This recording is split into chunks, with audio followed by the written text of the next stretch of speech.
اصحاب نے بتایا یا علی شیعتوں کا حکم فائدون یوم القیامہ، اے علی قیامت کے دن تمہارے شیعہ کامیاب و کامران ہوں گے، اے علی تمہارے شیعہ قیامت کے دن کامیاب و کامران ہوں گے۔ اور آگے ارشاد فرمایا فمن اہانا واحدا منہم اہانکا ومن اہانکا اہاننی ومن اہاننی ادخلہ اللہ النار جہنم فیہا۔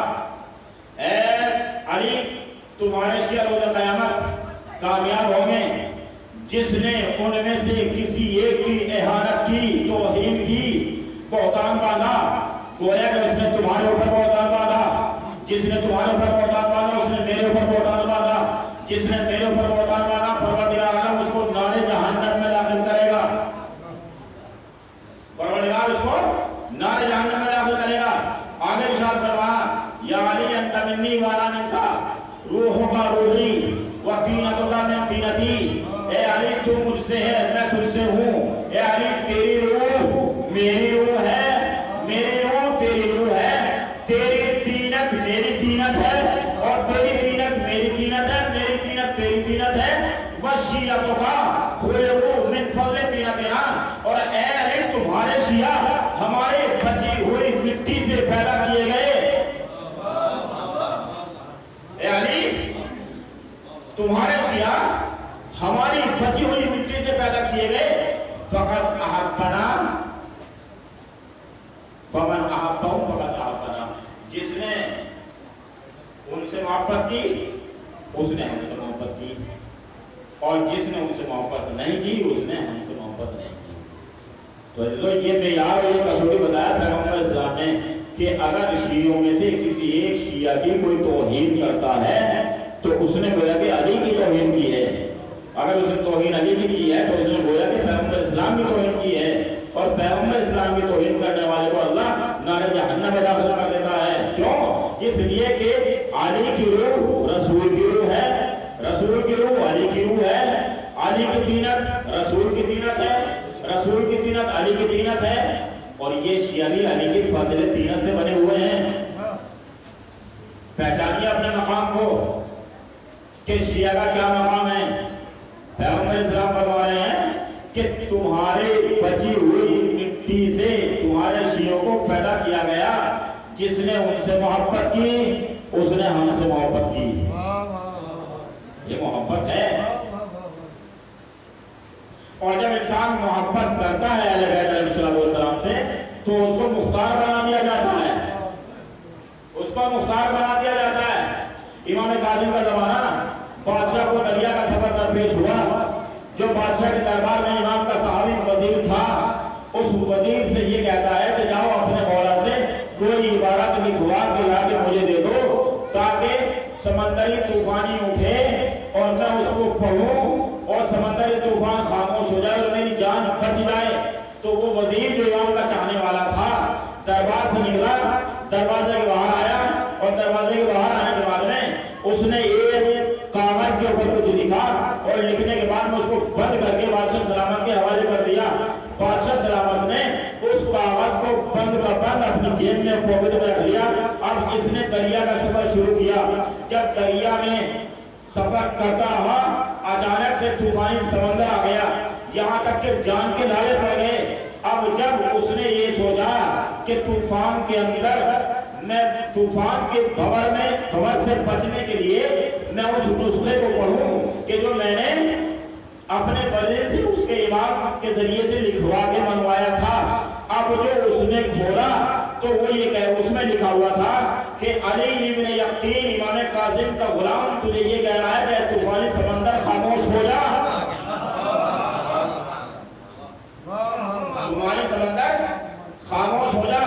اب بادشاہ نے جب اس عبارت کا مشاہدہ کیا تو غصے میں آگ ببولا ہو گیا، اور ہونے کے بعد میں اس نے اس کاغذ کو پھاڑا، اور پھاڑنے کے بعد میں یہ سوچ کے پھینکا کہ میں جب جاؤں گا تو علی ابن یقین کی مرمت کروں گا، اس سے سوال کروں گا۔ اب جیسے ہی اس نے وہ پھاڑنے کے بعد میں طوفانی سمندر کی لہروں کے اوپر پھینکا تو فوراً لہریں خاموش ہو گئی۔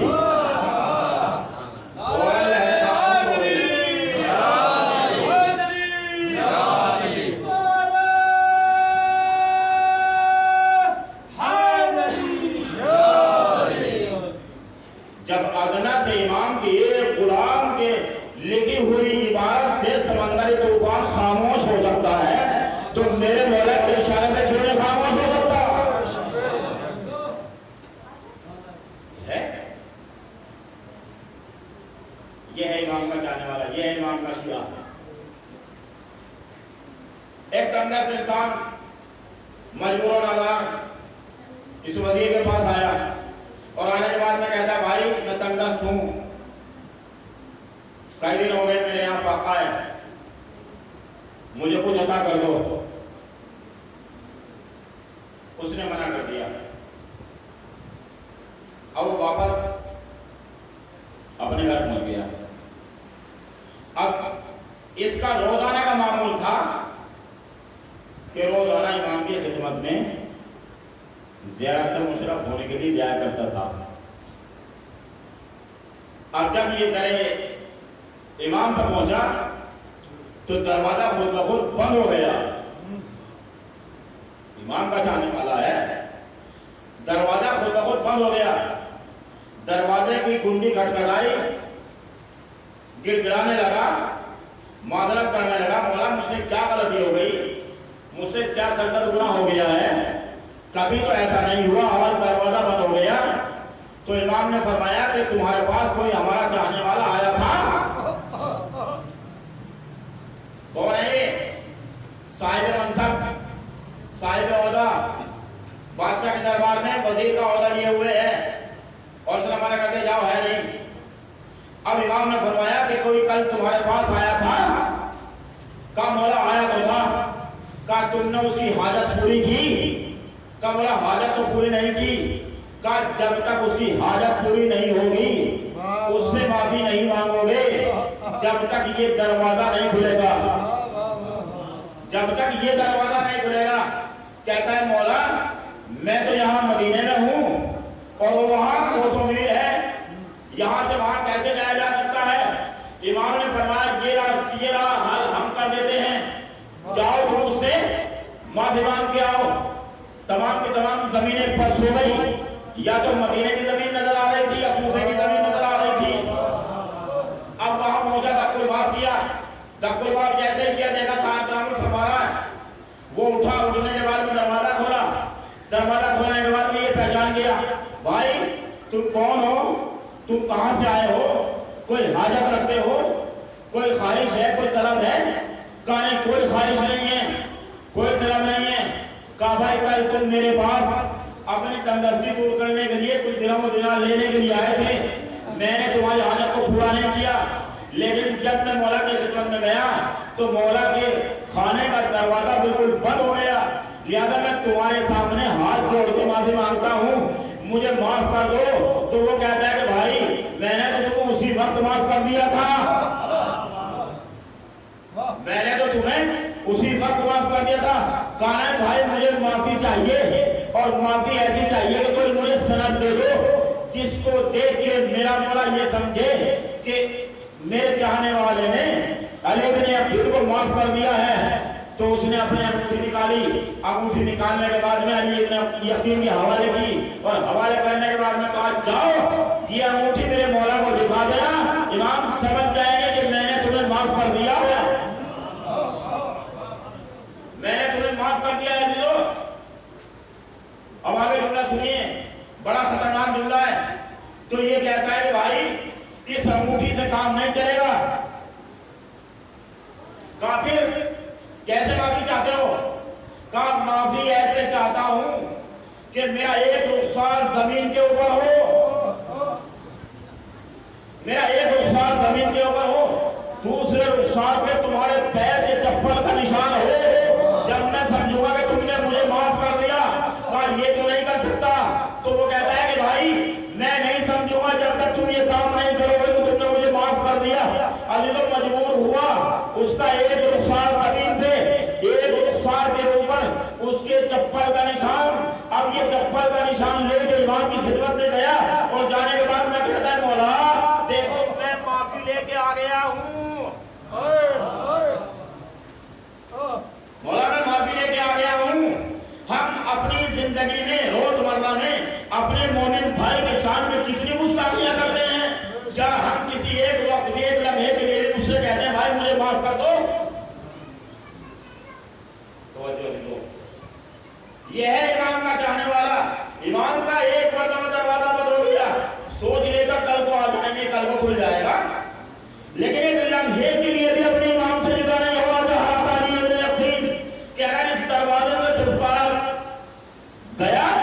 تو پھر کہاں جاؤں گا؟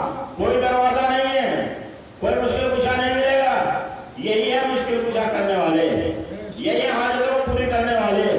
لہذا اس نے اس کو معاف کیا، اس نے بھی خالصتاً لوجہ اللہ اس سے معافی مانگ طلب کی، اس نے بھی اللہ کے لیے اس کو معاف کر دیا۔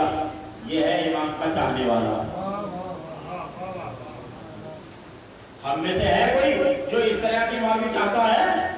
ہم گستاخیاں کرتے رہتے ہیں، ہم گالیاں دیا کرتے رہتے ہیں، غیبتیں کیا کرتے رہتے ہیں، لیکن کیا ہم نے اس سے کہ جس کی شان میں ہم نے گستاخی کی، گالیاں دی یا ہم نے غیبت کی، تو کیا ہم نے اس سے معافی مانگی؟ بھائی ہم تمہاری غیبت میں، ہم تمہاری غیبت کر رہے تھے، لہذا ہمیں معاف کر دیجیے گا، آئندہ ہم آپ کے خلاف کوئی غیبت نہیں کریں گے، آپ کی شان میں کوئی گستاخی نہیں کریں گے۔ کس طرح ہم اپنے امام کا سامنا کریں گے؟ یہ ہمارے لیے عبرتیں ہیں، یہ سبق ہے ہمارے لیے کہ امام کا چاہنے والا اس طریقے سے معافی چاہتا ہے اور اس کو معاف کر دیا جاتا ہے، اور امام کا دروازہ اب بند نہیں ہوتا۔ اب جب آتا ہے تب کل بات کرنے کی ضرورت نہیں ہے، دروازہ خود بخود کھل جاتا ہے، اور پھر امام آواز بتا علی بن ابدین اندر چلے آؤ، ہمارے سامنے آ کر رکھو، صلوات پڑھ دے اور محمد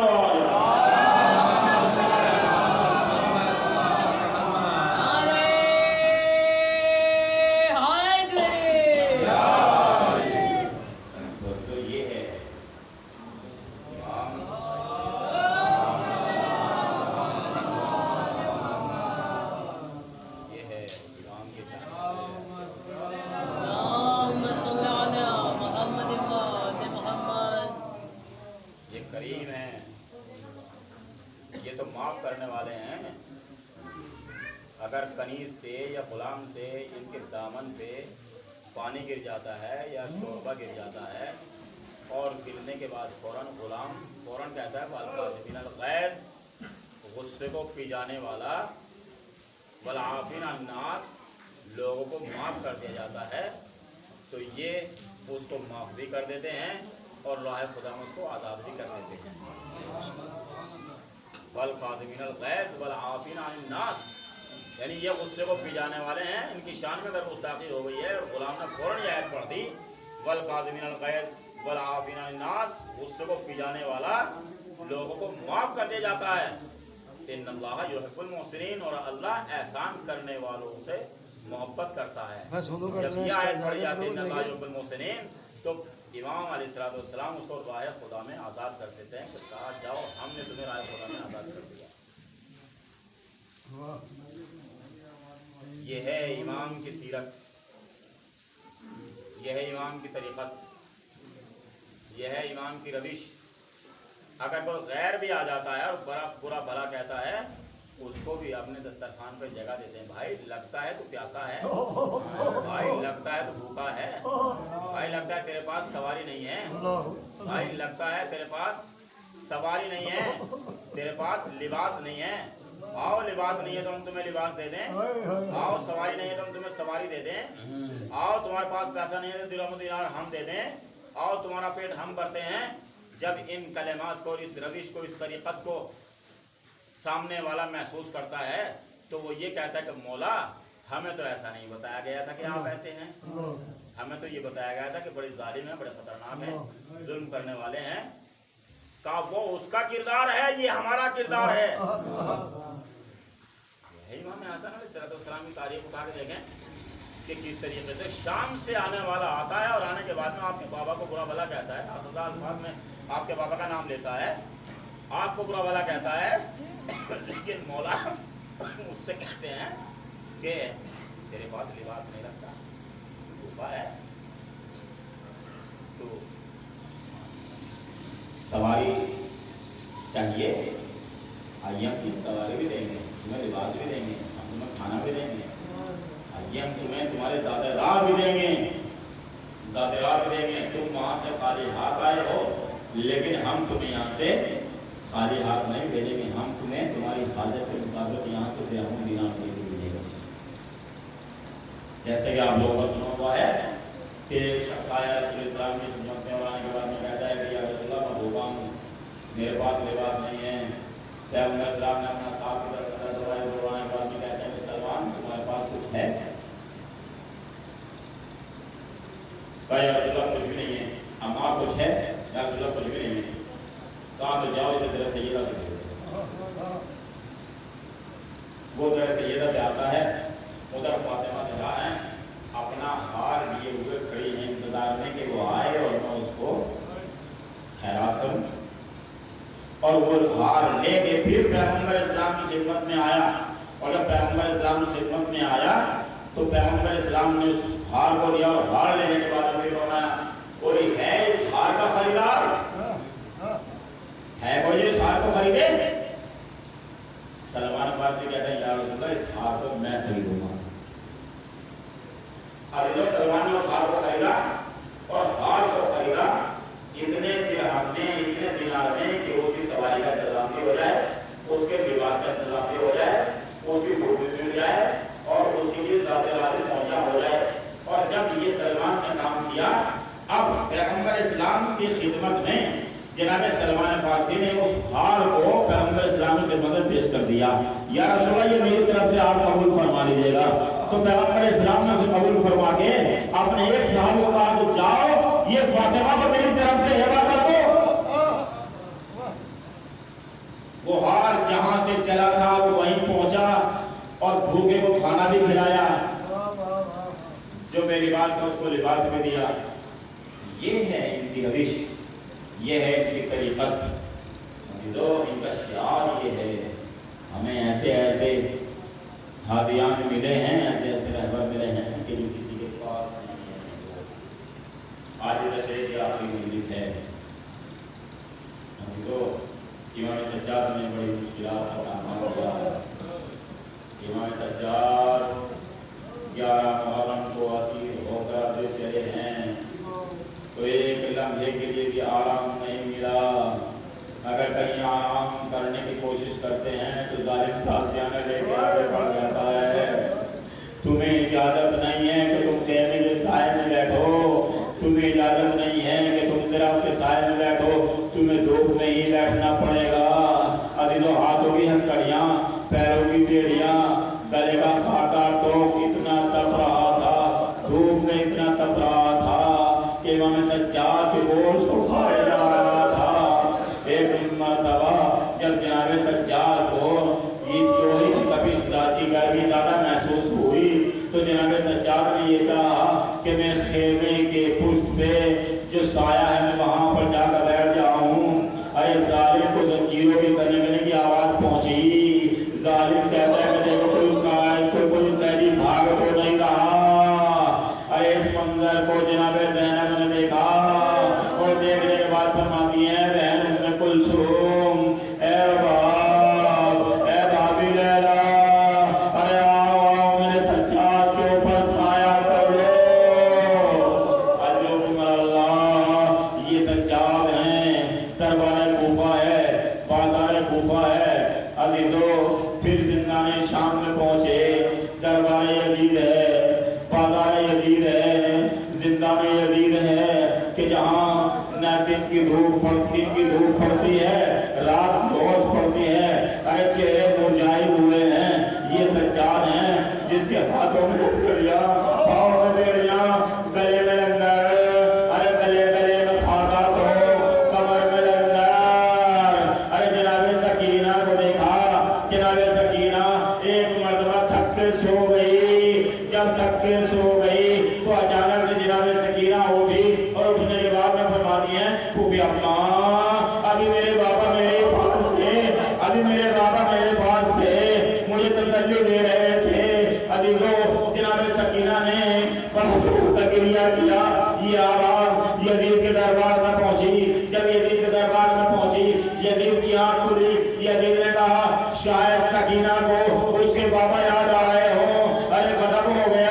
یزید نے سکینہ کے بابا کا سر حسین کو زندان میں پہنچا دیا.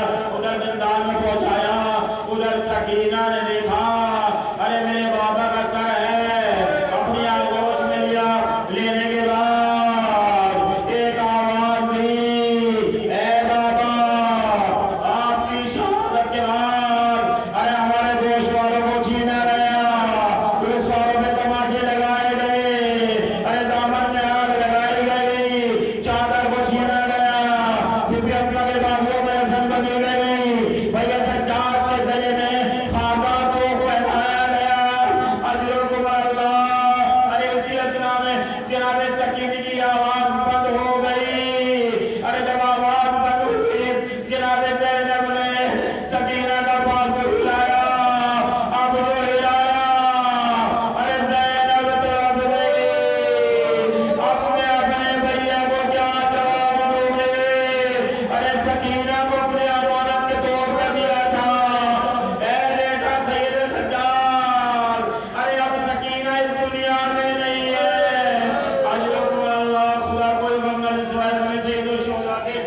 پانی تو غسالہ کو بلایا گیا.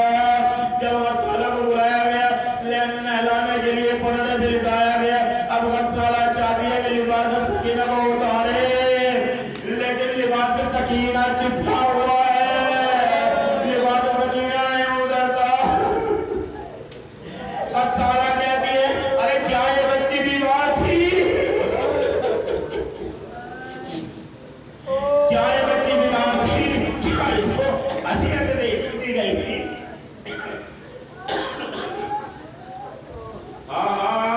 یہ بچی بیمار بھی تھی.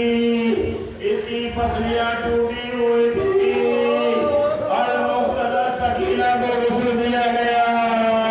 امام سجاد سکینہ کی لاش کو اٹھایا. اٹھانے کے بعد ثبوت خاک کیا اور ثبوت خاک کرنے کے بعد کہتے ہیں اے بابا ارے ہم آپ کی امانت کو صحیح و سالم نہ لوٹا سکے. ارے ظالموں نے سکینہ کی پسلیوں کو توڑ دیا. اس کے دامن میں آگ لگائی گئی. انا للہ و انا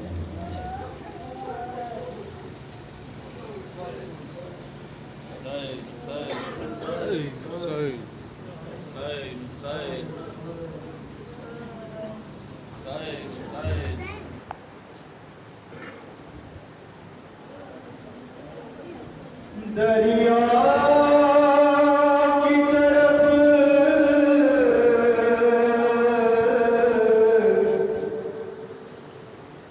دریا کی طرف اب کے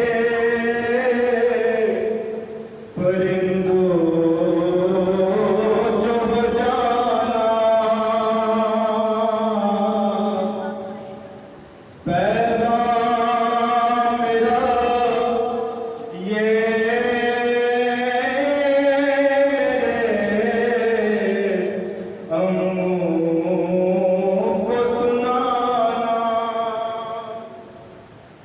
جس وقت سے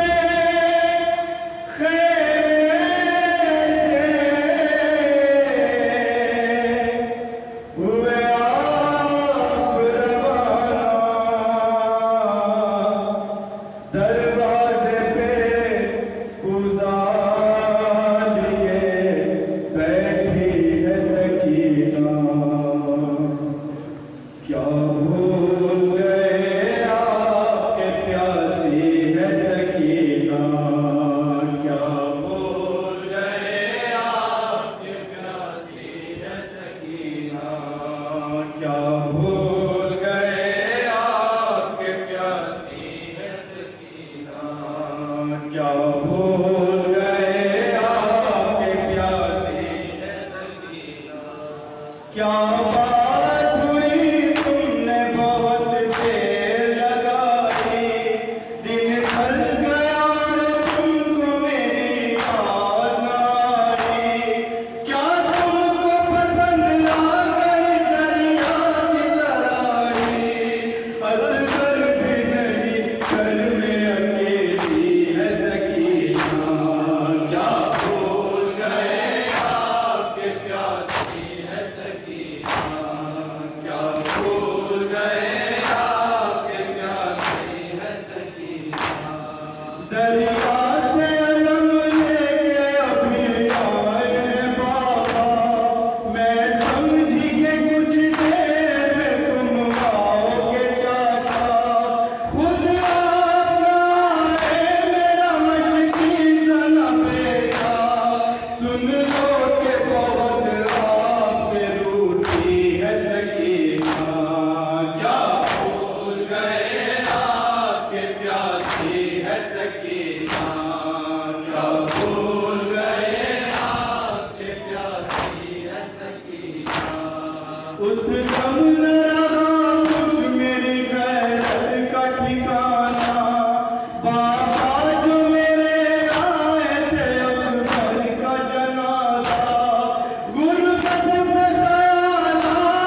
کیا بھول گئے آپ کے پیاسی ہے سکینہ بابا بھی بہت دیر سے گھر میں نہیں آئے بیٹھی ہے پھوپھی آپ پہ سر اپنا جھکائے مجھ کو کوئی کچھ بھی بتاتا نہیں آئے سب کہتے ہیں نادان ہے بھولی ہے سکینہ کیا بھول گئے آپ کے پیاسی ہے سکینہ کیا بھول گئے آپ کے پیاسی ہے سکینہ ناراح لئیوں نے جو خیموں کو جلایا سب کی بیاں چلائی اٹھو جلد سکینہ گھبرا کے اٹھی روئی ہوئی ہو جو آیا یہ کہتی ہوئی آپ سے چونکی ہے سکینہ کیا بھول گئے آپ کے پیاسی ہے سکینہ کیا بھول گئے آپ کے پیاسی ہے سکینہ سب بھی ندی آئے ابھی کال سکینہ رخسار میں مارا کسی ظالم نے تماشا کانوں سے گوہر چھین لگا پشت پہ ترلا دامن میں لگی آگ تڑپتی ہے سکینہ کیا بھول گئے آپ کے پیاسی ہے سکینہ کیا بھول گئے آپ کے پیاسی ہے سکینہ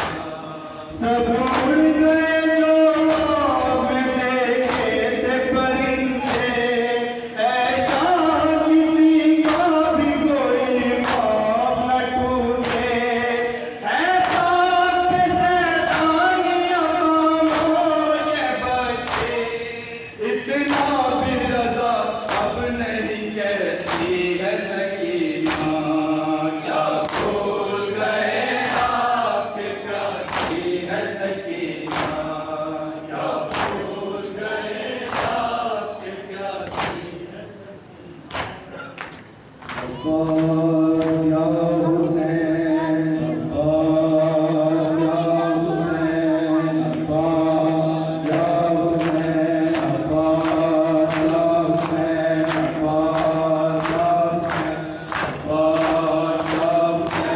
عباس یا حسین عباس یا حسین عباس یا حسین عباس